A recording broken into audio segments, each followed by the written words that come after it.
사랑하는 신혼가족 여러분, 평안하셨습니까? 오늘은 하나님의 포이에마라고 하는 제목으로 함께 은혜를 나누기를 원합니다. 하나님께서 이 세상을 창조하신 이후에 인류의 조상인 아담과 하와가 범죄함으로 말미암아 우리가 그들의 피를 유전으로 이어받아서 우리가 태어나면서부터 죄인이고 본질상 진노의 대상이 되었다라고 성경은 그렇게 선포를 합니다. 그런데 오늘 에베소서 2장 10절 말씀을 보니까 우리는 그가 만드신 바라 그리스도 예수 안에서 선한 일을 위하여 지으심을 받은 자니 이 일은 하나님이 전에 예비하사 우리로 그 가운데서 행하게 하려 하심이니라, 이렇게 말씀하고 있습니다. 이 말씀은 에베소서 2장 1절에 보니까 그는 허물과 죄로 죽었던 너희를 살리셨도다, 이렇게 말씀하고 있습니다. 허물과 죄로 말미암아 우리 영이 죽었었는데 예수 그리스도께서 이 땅에 오셔서 우리를 위해서 십자가에서 대신 죽어주심으로 말미암아 예수님을 믿기만 하면은 우리는 구원을 얻게 되었고, 그 예수 그리스도를 믿은 저와 여러분들은 바로 하나님의 자녀가 되어서 새롭게 창조되었다, 즉 재창조되었다, 이런 말씀을 하고 있는 것입니다.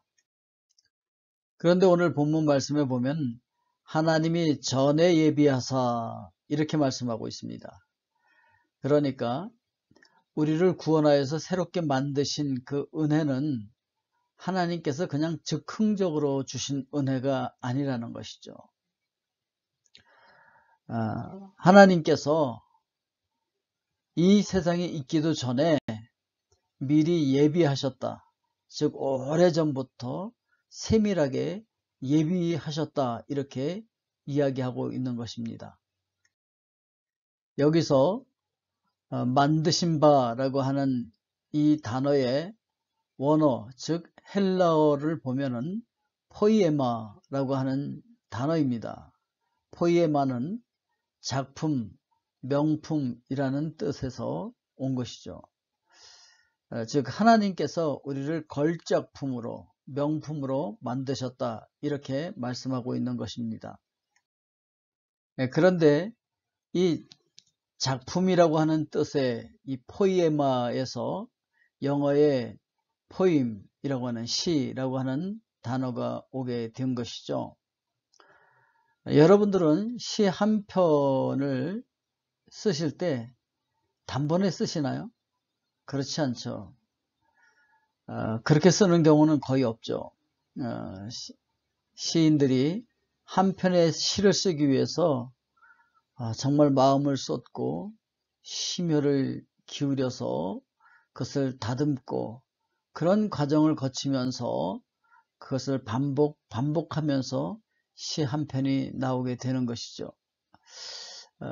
이처럼 시 한 편이 나올 때까지 마음을 쏟고 심혈을 기울이고 반복하는 과정이 있어서 시라고 하는 작품이 탄생하는 것처럼 하나님께서 우리를 지으셨을 때도 그렇게 그냥 순간적으로 그냥 즉흥적으로 만든 것이 아니라고 하는 것이죠.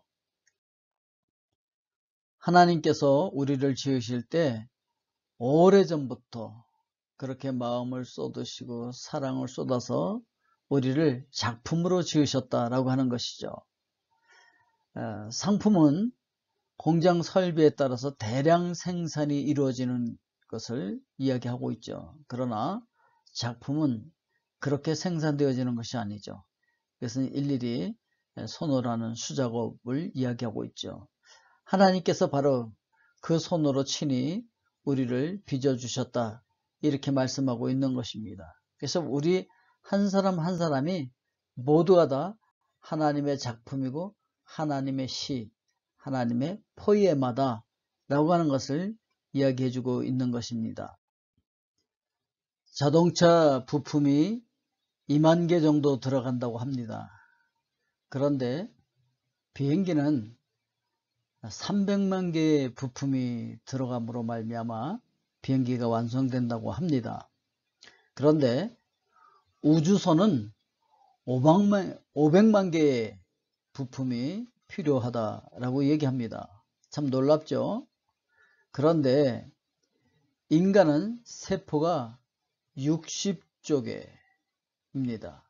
그래서 세포 하나에 100조 개의 원자로 구성이 되어 있습니다. 이렇게 하나님께서 우리를 만드셨다라고 하는 것이죠. 하나님께서 우리를 친히 걸작품으로 만들어 주셨다, 이렇게 말씀하고 있는 것이죠. 그래서 우리 뇌에도 보면 이렇게 뇌 신경세포 같은 것들이 정말 엄청나게 소우주에, 우리 머릿속에 벌써 우주가 들어있다, 이렇게 이야기하기도 하죠.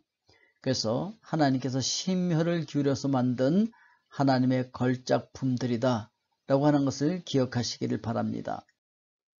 초대교회의 영성과 신학을 자리매김한 성 어거스틴은 이렇게 얘기합니다. 하나님께서 우리를 걸작품으로 만드신 것에 대해서 우리 인식이 너무나 부족하다, 그러면서 이렇게 얘기합니다. 인간은 높은 산과 바다의 거대한 파도와 굽이치는 강물과 저 광활한 우주의 태양과 반짝이는 별들을 보고는 감탄하면서도 정작 자기 자신에 대해서는 감탄하지 않는다, 이렇게 얘기했습니다. 하나님께서 우리를 걸작품으로 만드셨습니다. 그런데 그것을 깨닫지 못한다라고 하는 것이죠.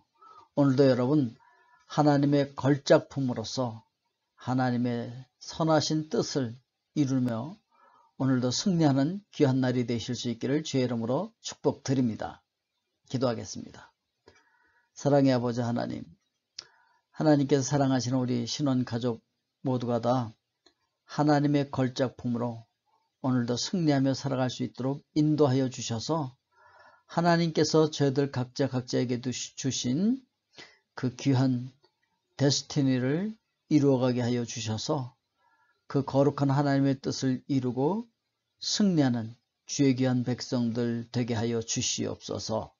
예수 그리스도의 이름으로 기도하옵나이다. 아멘.